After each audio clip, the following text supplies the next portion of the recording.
a lo que quiero ir hoy, eh, esta enseñanza, a diferencia de las otras dos, creo que la podemos ver todas las podemos ver de diferentes planos, pero esta quiero que la vean desde una profundidad que quizás no la vieron antes. No se queden solamente con una cuestión de paternidad de hombre.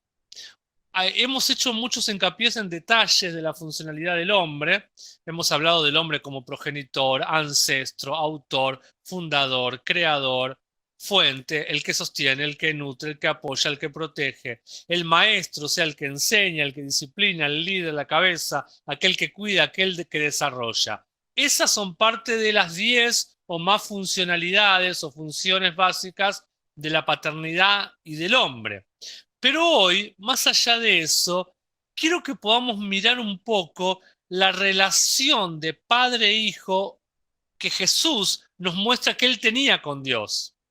Porque eso nos sirve de base para que todos podamos pulir y afinar nuestro estado de hijos, nuestro lugar de hijos.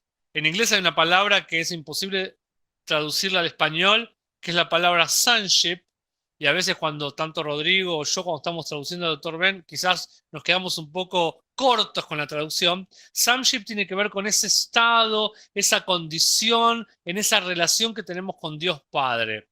Y realmente a mí siempre me conmovió mucho cómo Jesús hablaba de su Padre. Me conmovió mucho cómo él mostraba de dónde venía, las palabras que hablaba, por qué las hablaba y la obra que hacía, porque él hacía. Y realmente no lo vemos muy comúnmente que en los ámbitos en que nos movamos, los hombres o las mujeres mostremos tanto de qué estamos hechos, nuestro ADN, en base a quién representamos o de quién hemos recibido la enseñanza, la impartición, la instrucción, eh, quién ha sido nuestro mentor, nuestro padre. No es tan común, por lo menos en los ámbitos que yo me he movido en estas 4 décadas prácticamente, de casi 4 décadas de cristianismo, no es tan común. Sin embargo, en Jesús lo vemos como algo común y debemos imitarlo. Imitarlo para aprender ese espíritu en el cual él se movía, de ser uno con el Padre, e imitarlo también para nosotros valorar de dónde venimos, ¿sí? Y el ADN que portamos. Entonces, lo que podemos observar es que, yendo ya un poco a aquellos que han impreso o tienen en la compu el manual, hay cosas que voy a citar textuales como hago siempre y hay cosas que las trato de enfocar diferente para sumarle más a lo que tienen escrito. Pero creo que Jesús es el ejemplo más crítico, más trascendente, ¿m? En cuestión de hijo y el padre en cuestión de padre. Entonces la relación de Jesús y de su padre, el Padre Celestial, nos vienen a demostrar un ejemplo tremendo a seguir y a imitar por cada uno de nosotros. Él hablaba de su padre, habló sobre su padre durante sus años sobre la tierra como no es común escuchar a otros hombres hablar. Él expresó y de manera enfática confesó una necesidad, una dependencia en su padre y una sumisión a su padre. Por ejemplo, me encantan las palabras de Jesús cuando él dijo, sin el Padre nada puedo hacer. Realmente él nos mostró que nada tiene sentido sin el Padre.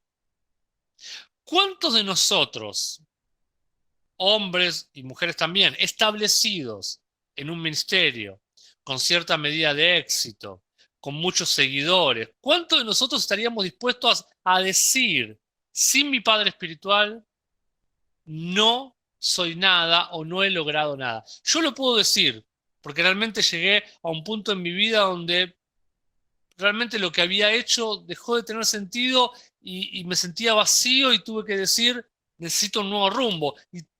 Y el 80 o 90% de lo que hoy tengo para hablar o compartir lo he recibido de mi padre espiritual, el doctor Ben Clenas, porque aprendí una nueva forma de vivir la palabra, de conectarme con la palabra y asimismo de transmitir la palabra.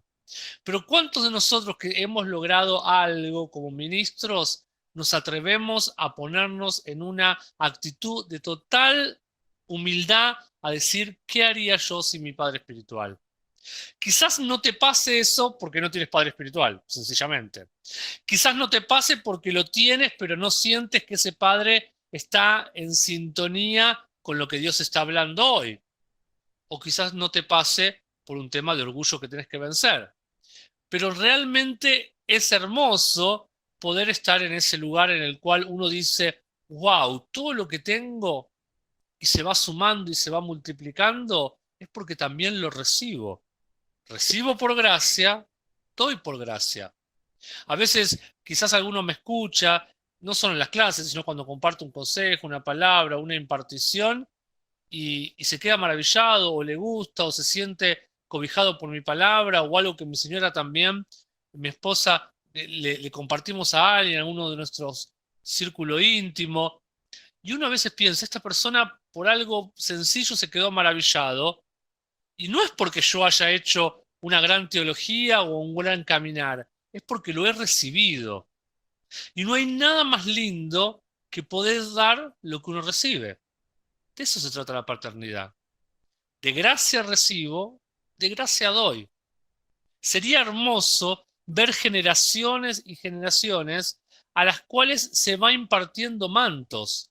Yo recibo un manto y ese mismo manto hago que otros reciban y otros compartan y otros vivan. ¿Sí? Con el ejemplo de mi casa de fe o de mis hijos espirituales, por ejemplo, esta última visita del doctor Ben, ellos tuvieron la oportunidad de estar mucho más cerca del doctor Ben y de su esposa porque hubo espacio para eso dentro del diálogo y una salida. Ellos se quedaron maravillados y se quedaron muy contentos, pero a ellos no les costó mucho eso porque lo venimos practicando hace un tiempo del hecho de sentarnos a una mesa de vulnerabilidad, de transparencia, de impartición, de hablar cara a cara, de hablar a veces cosas duras, de corregir, y eso a veces se había perdido en la iglesia de la mentalidad congregacional. Necesitamos ese espíritu donde el Padre suelta algo en sus hijos y esos hijos luego pueden soltar lo mismo, la misma impartición, el mismo espíritu a otros. Yo creo que les compartía, me parece que en mi casa de fe, no fue en la escuela, que hace un tiempo tengo una meta que puede ser muy sencilla, para mí es muy poderosa. Y a mí me encanta predicar, me encanta estar en un púlpito, he podido estar en muchos púlpitos, he sido invitado, etcétera. Pero hoy en día no es lo que más busco. De hecho, si me invitan a alguna iglesia y no tengo un objetivo apostólico, un objetivo de soltar la palabra de paternidad o no tengo cierta libertad, prefiero ni que me inviten, que no me inviten. O por ahí, si me invitan en un lugar donde yo sé que después no hay continuidad a lo que uno quiere edificar porque están en otra historia, prefiero ni que me inviten. Yo no necesito lugar para predicar porque yo lo tengo y si no, lo produzco y cada lunes me saco todas las ganas de predicar y demás. Pero lo que sí, en esa meta sencilla, yo digo, qué tremendo es poder lograr de momentos simples volver los momentos de impartición. La de paternidad es más simple, pero más profunda de lo que pensamos. ¿A qué me refiero con esto? No esperemos momentos eclesiásticos para impartir el espíritu de paternidad, sino que hay algo tremendo. José no necesitó una iglesia para mostrar su paternidad. José no iba a la iglesia, pero José dice la Biblia que fue como un padre para Faraón, para el gobernador máximo del imperio máximo de su momento, él fue como un padre. Entonces yo digo, qué tremendo que desde la sencillez hay tanta gente que se va a sentar a tu mesa, va a venir a tomar mate con vos, te va a golpear la puerta o va a charlar con vos en la calle o en una plaza, que va a estar necesitando que fluyas en el espíritu de paternidad.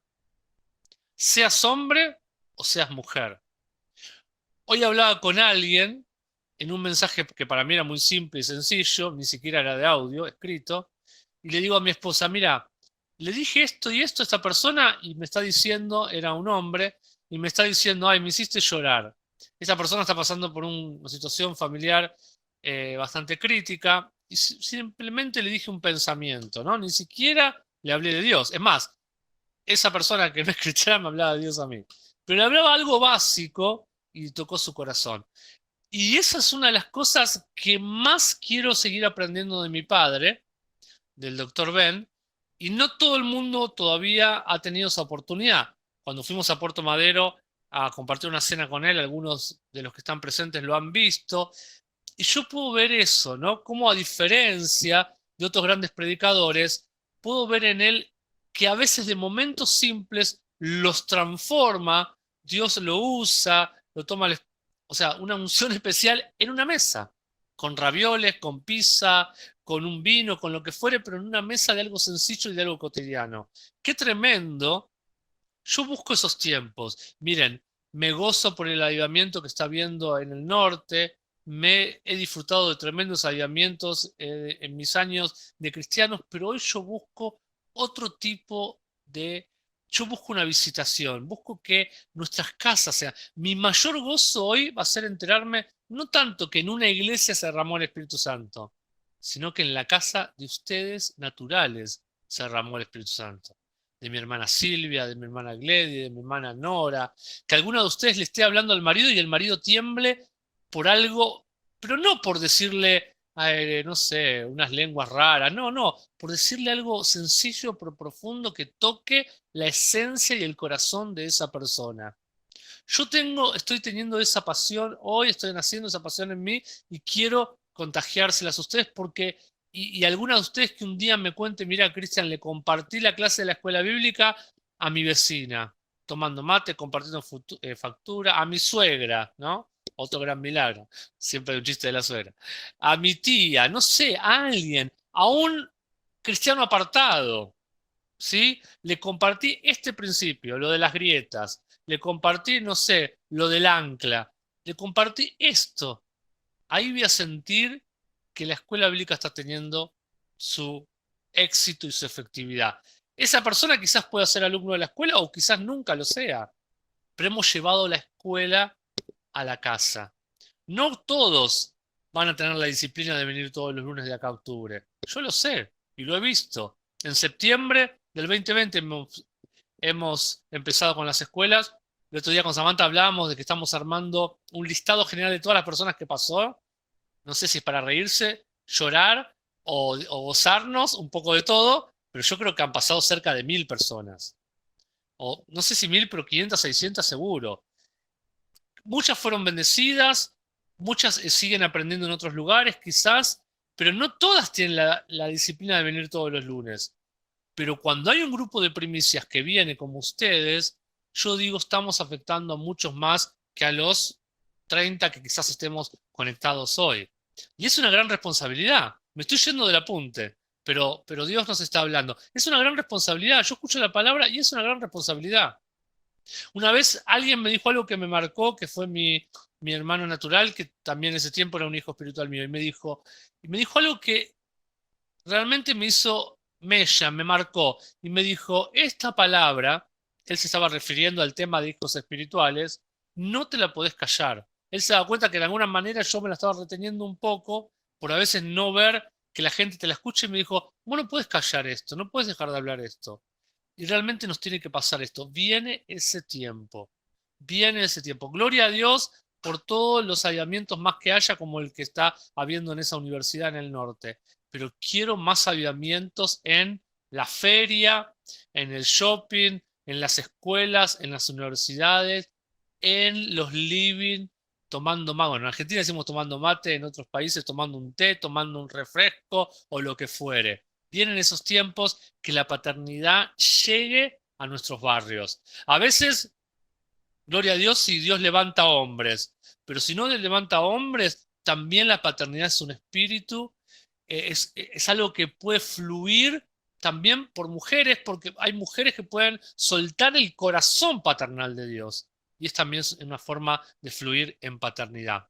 Entonces Jesús lo que hacía era ver a su Padre como su fuente, como su recurso y como el propósito para toda su vida y su existencia. Entonces todo lo que Jesús iba haciendo, primero miraba arriba, primero veía si estaba haciendo una representación de aquel que lo envió. De eso se trata de lo apostólico, de ver si estoy representando a aquel que me dio la misión a cumplir. Si estoy representando el latido de ese corazón, la mentalidad de esa persona, la forma de operar de esa persona, que puede ser mi Padre espiritual, pero también, sobre todo, es mi Padre celestial. Y lo vemos en Jesús. Entonces me encanta, y eso está bien marcado en el apunte, que dice de la siguiente manera: siempre cuando Jesús era cuestionado, ¿qué cuestionaban? Le cuestionaban su identidad, su obra, su propósito, su herencia, su poder, su autoridad, su familia, su linaje, su mensaje, su filosofía, su teología, su legitimidad, su destino. Todo le ponían en tela de juicio a Jesús. ¿Y él qué hacía? Él se refería y decía: mi Padre, mi Padre, mi Padre. Lo que vi a él hacer, eso hago. Lo que oí a él decir, eso digo. ¿Cuánto de nosotros, como dije antes, nos animamos a decir que todo lo que hacemos, todo lo que nos motiva, lo aprendimos de nuestra fuente o de nuestra paternidad? Muchas cosas no podemos atribuirlas porque sabemos que no las hemos aprendido de nuestro Padre espiritual. Nos enseñó bien quizás y nosotros no las estamos haciendo bien. Y menos podemos decir que lo que estamos haciendo lo hemos aprendido de Dios, porque Dios no actuaría de la forma que actuamos. Si ese es el caso, si eso nos está pasando, es tiempo de reajustar, es tiempo de corregir, reparar esa grieta. Muchas veces los hombres sienten que es que no es de hombría dar crédito a otro. Si ustedes se dan cuenta, nosotros somos muy cuidadosos en la escuela cuando publicamos una frase o cuando enseñamos algo. De hecho, el material que ustedes están viendo, que reciben por escrito, dice basado en enseñanza del doctor Ben Kleiner. Cuando lo que se enseña está muy, muy, muy, muy plasmado y casi tomado como referencia a algo original de él, siempre le ponemos eso, porque hay que dar crédito a aquel que se quemó las pestañas en recibir esa revelación. Tenemos que volver a ese espíritu de reconocer de dónde lo hemos aprendido, de dónde lo hemos sacado, de dónde lo hemos tomado, y eso impartir ese mismo espíritu de humildad y sumisión, impartirlos a otros. ¿Qué contraste muchas veces encontramos entre lo que hacemos nosotros y la actitud que tenía Jesucristo con su Padre? La percepción de Jesús y la relación con su Padre deberían servirnos a nosotros como el estándar por medio del cual medimos nuestra efectividad y nuestro éxito en nuestra paternidad. Repito, la percepción y la relación que Jesús tenía con su Padre debería servirnos como nuestro estándar, como el estándar por medio del cual medimos la efectividad y el éxito de nuestra paternidad, de la verdadera paternidad. Entonces, en esencia, el nivel al cual un hijo o tu hijo o tu hija se refiere a vos es la medida de tu efectividad, seas padre o seas madre. ¿Cómo se dirige a ti? ¿Cuál es la actitud que tiene tu hijo hacia vos? Juan 8:19 dice de la siguiente manera: luego le preguntaron a Jesús: ¿dónde está tu padre? Y Jesús les respondió: ustedes no me conocen ni a mí ni a mi padre. Si me conocieras a mí, conocerías también a mi padre. Luego en Juan 8, del 28 al 29, dice: yo tengo mucho para decir. Recuerden que siempre uso otra versión, así que por ahí no es idéntico a lo que ustedes tienen. Yo tengo mucho para decir en juicio de ustedes, pero el que me envió, o sea, mi Padre Celestial, es confiable. Y lo que hoy he oído de parte de él, yo lo digo al mundo. Ellos no comprendieron lo que Jesús estaba diciendo sobre el Padre. Entonces Jesús dijo, cuando ustedes hayan levantado al Hijo del Hombre, entonces conocerán que yo soy el que declaré ser y que yo no hago nada por mi propia cuenta, sino que hablo lo que el Padre me enseñó. Y aquel que me envió está conmigo y él no me ha dejado solo, porque yo hago lo que le agrada. Me encanta que Jesús decía, no hago nada por mi propia cuenta. ¿Qué estaba diciendo? Hay alguien que me impulsa, hay alguien que me dirige, hay alguien que me gobierna, hay alguien que me envió. A alguien le tengo que rendir cuentas. Y la paternidad se trata de volver el espíritu de rendir cuentas a la iglesia. Hay muchos hombres que lamentablemente y mujeres que han caído en desgracia, en pecado o en pensamientos o doctrinas raras solamente por no respetar este principio de rendirle cuenta a alguien y crearse un llanero solitario y nadie es tan poderoso para hacer todo solo. Ojo con eso. Nuestra motivación tiene que ser agradar a aquel que nos envió, que nos llamó, en obediencia a nuestro Padre Espiritual, a ese ser humano que Dios puso, pastor, pero también apóstol, pero también, por supuesto, agradando de esa manera a nuestro Padre Celestial. Y ahora, en 3 o 4 minutos ya nos vemos en otra clase, ya pueden ir abriendo la otra clase, pero damos un mini break y hacemos la segunda parte que se viene bien fuerte en esto de poder analizar, profundizar cómo Jesús se relacionaba con su Padre Espiritual y ese mismo espíritu, ese mismo modelo tomarlo.